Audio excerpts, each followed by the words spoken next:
পুত্র সন্তানকে ইঙ্গিত করে। এছাড়াও যদি দেখেন গর্ভবতী মা তার সন্তানকে সামনের দিকে ক্যারি করছে এবং কিছুটা পেটের তলার দিকে ক্যারি করছেন, সেক্ষেত্রে ধারণা করা হয় যে গর্ভের আগত সন্তানটি পুত্র সন্তান।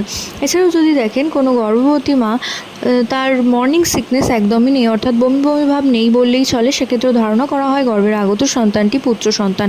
এছাড়াও যদি দেখেন কোনো গর্ভবতী মায়ের খাদ্যাভ্যাসে পরিবর্তন হয়েছে এবং নোনতা, টক ঝাল এবং মাংস জাতীয় খাবারের প্রতি তার আকর্ষণ অনেক বেশি বেড়ে গিয়েছে, সেক্ষেত্রে ধারণা করা হয় গর্ভের আগত সন্তানটি পুত্র সন্তান।